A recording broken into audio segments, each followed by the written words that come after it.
Okay, guys, it's us, DF and Leah, FM Konglish Talk Podcast. So, yep, there's a reason that why I started the intro mention, because it will be Leah's last day in Korea taking a film together. So, she's going back to the States for her new career, and yeah, that's what happened today. It doesn't mean that we are gonna end our podcast and YouTube channel, but Okay, so let me ask you this, Leah. How was your days in Korea? Honestly, the first year flew by really quickly. So the thing is that when I first came to Korea as a student, I absolutely loved it, and I wanted to come back and work as in copywriting, English copywriter or editor, or writing for some sort of either English publication or something like that, doing editing work or something like that, because my major is professional writing, so that's something I wanted to do, and learn my Korean fluency. So when I came here, the first year was pretty optimistic, and I was working on myself and doing some writing projects on the side and studying Korean and starting this podcast with you, and really wanting to kind of make a life for myself here. But as the year progressed and I started applying for other jobs in Korea, I started facing a lot of visa difficulties with work sponsorship and things of that nature, different financial stuff. And I decided pretty last minute, actually, that I didn't want to commit to another year in Korea, because right now, as you guys know, I'm a kindergarten English teacher. And while I think the kids are adorable, and I think that what I'm doing is meaningful in a sense. I'm helping contribute to their education. English is a very important skill set here in Korea. It's not what I want to do with my life. It's not my career. I don't think of it as a career at all. But honestly, even if I wanted to be a teacher, the place I'm working at now wouldn't be my end career anyway. It's not that kind of job. Yeah. It doesn't pay enough. There's not really a lot of there's no professional opportunity, that kind of thing. So to advance yourself. So I decided to just renew 6-month contract because I decided pretty late and I wanted to save some extra money. But I'm not going to lie, the last 6 months have been the longest 6 months of my life, because I've been ready to go and I haven't been able to, and it's been kind of a little bit stressful, not going to lie. I know that you want to do another job, and I know what you wanted to do, starting from 2019 when I was in the Slipper Rock, and yeah, as you guys see, yeah, I also accept that Korea is a hard place to take visa with other jobs than English teacher as a foreigner, and yeah, it's kind of hard for other foreigners to come inside Korean society and work together too. But I want to say that you will do your job best. Yeah, I think I really talked a lot about this, that I met her when I went to the Slipper Rock, and it was just a really big coincidence that on the next semester, she was decided to come to Korea and study with me as an exchange student, and yeah, right after 2 years, even in the Corona situation, she came to Korea and decided that she said that she got hired in Korea and she will be here, and we spent lots of times together, and there are lots of things, and yeah, it's kind of like sad for me to say goodbye to her for right now, for sure. But whatever. I need to. But whatever. I need to say that this is not the end of us, and yeah. I need to say that good luck, and I know she will find what she wants eventually. Thank you. I just, I guess I also want to say, if you're a foreigner that wants to come to Korea, whether you want to, well, I guess not necessarily. I'm not going to talk about study, because coming to Korea, of course, if you save up the money, you can come here quite easily to study. Mm-hmm. But in terms of working, and in terms of experiencing life here as a foreigner, of course, no foreigner is a monolith. Everybody has a different situation, and everybody has a different experience here. Some people have a really hard time here, and some people have a really good time. Of course. Wow, that was very eloquently put, Leah.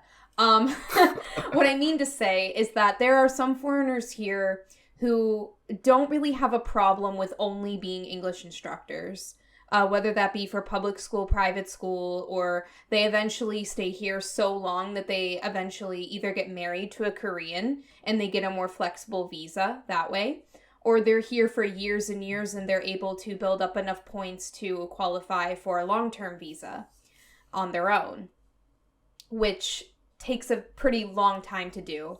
And you also have to consider saving a lot of money for even getting an apartment in Korea, because when you come here as a teacher and you have sponsored housing, you're kind of held to that housing for a while, because getting a place on your own with the key money here is pretty hefty. So a lot of people have to keep taking sponsored housing until they save up enough to get their own. But anyway, that's a whole other thing. But anyway, some people don't mind having a very low-key kind of work life, because or not low key, but kind of only really being pigeonholed into one job, which is, teaching English for a long time, because they value their social life here more. And then there are people like me who get very burnt out with teaching, whether it's because we just don't end up liking the industry, or it wasn't really a job field that we were really that invested in to begin with, which was me. It was supposed to be a stepping stone for me. And we just kind of get sick of stuff and we leave. And then there's also the whole thing of integrating with Korean society. Every foreigner is going to be different on this as well. Even if you speak Korean fluently, at this point in where Korea is at, you kind of just have to be comfortable with always being the outsider, because if you do speak Korean fluently, it will help you tremendously. Mm-hmm. But socially, you're still not considered part of this community, if that makes sense. You're still a foreigner. So that can be a little bit hard for some people. Some people don't mind that. Some people don't mind standing out. Other people, they have a little bit of a hard time with that, knowing that they can't fully be able to integrate with Korean people, even if they want to learn Korean. I can't tell you how many situations I was in where, even though I didn't speak Korean fluently and I wanted to practice and I really wanted to try, I would have Korean people, Korean friends who, some of their friend groups were very nice to me and wanted me to come to get-togethers and meet new people. But a lot of people, with my ex-boyfriend, I couldn't even meet any of his friends. They had no interest in meeting me because I was a foreigner. And that's just an unfortunate, even if I wanted to try to speak Korean, they didn't want to try. They were like too embarrassed to meet me. And I'm not saying that's going to be your experience or anything like that, but that is something that does happen, and it can be hurtful to experience that. But I'm not blaming Korea for that where it is right now. I have no ill feelings towards Korea for that. I'm just saying that is a reality that you have to contend with, including the language barrier. I mean, Korean at this point, at least for Americans, is not as quickly learned or not earned as early as Japanese or Chinese. So when you think about it that way, Americans just at this point in time have a little bit of a longer time to learn Korean. So when you're here studying and you're also working full time and you're trying to qualify for certain visas with your Korean proficiency, it's very challenging. And there are some foreigners that want to prolong their time here, so they go to language school. Some people, end up being complacent and they do stuff like that. Like they go back and forth between full-time Korean language student and teacher.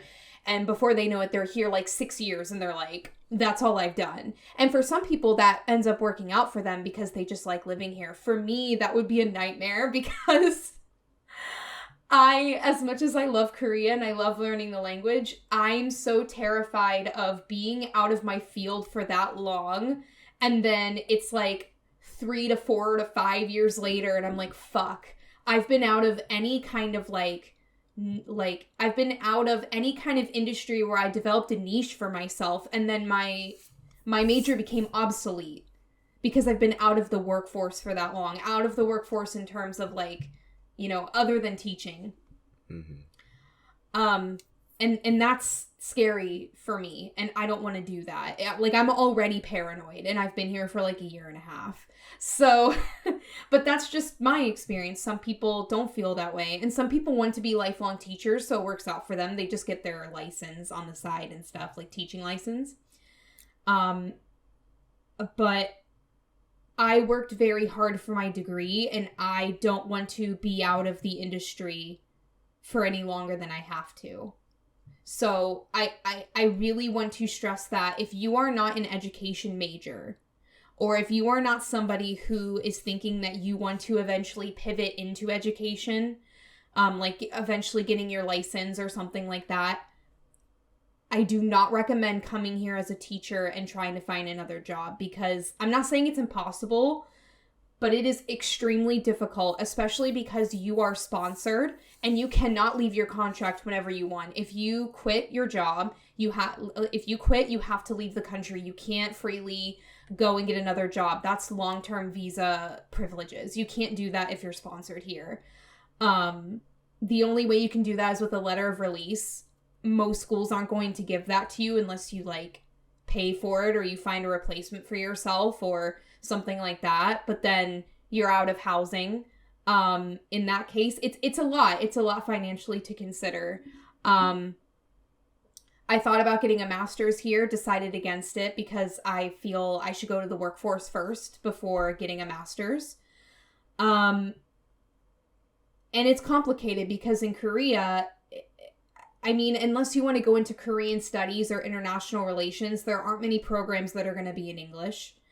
And honestly, most Koreans, you can tell me this, DS, most Koreans are going to tell you if you want to be in any other kind of master's program, like in business or marketing or something like that, most people are going to tell you it's not worth it to get a master's degree in Korea. You may as well go to, especially if you're American, get it in America.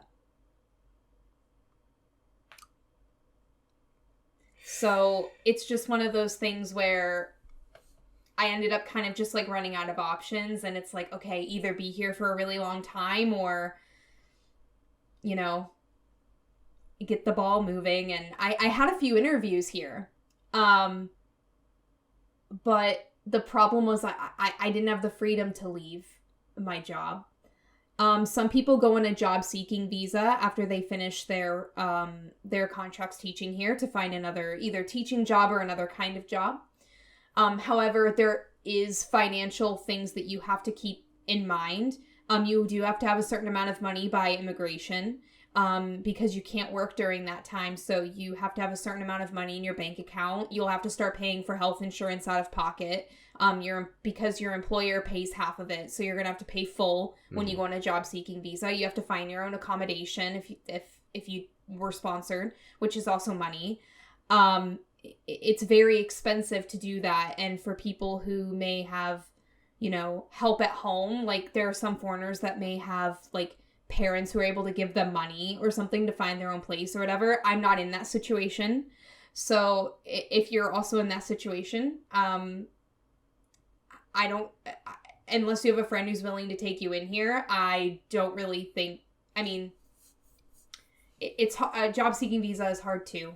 Yeah. And then to be sponsored on another kind of professional visa, depending on where you're from, immigration can be, a little bit unpredictable depending on your qualifications, and your work experience. It depends on your officer, how strict they are with you. So if I could do it over again, I personally would recommend, if you want to come to Korea and do something other than teach, I recommend that you get a couple of years in the industry that you actually want to be in, and then apply here. Either come here as a teacher and then network, or just like come here and network. Because applying out of country is really difficult for sure. It's really hard unless you're at an international company for like years and they have an opening in Korea or something. It is really hard. I do know someone who was like a data entry specialist back in the States, and they worked for a big like Fortune 500 company for like a couple of years, and then they came to Korea to teach because they were bored basically and wanted to switch up stuff.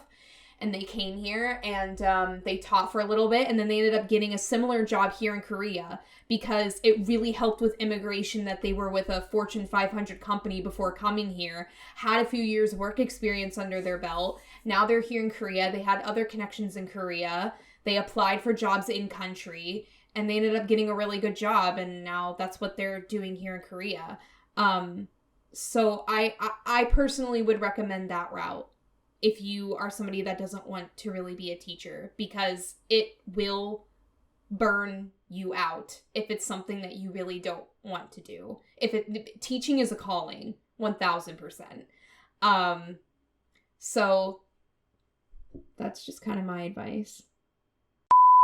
Even if she goes back, she needs some time to find her job and settle down again in the States. Mm-hmm. But I want to come back. Yeah. She wants to come back, but I don't know when she's come back to, and she doesn't know when to come back for her job, so...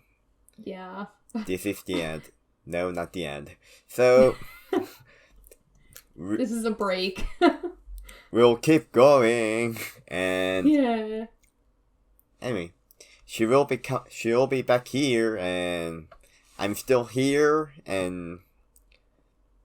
Maybe I will tell you about some deep, more Korean things about you guys, and well, I'll let you know about more Korean thingy and Korean culture, maybe Korean odyssey, deep dark fantasy. Yep, we are still ongoing, and we're gonna see you on next week. Woo!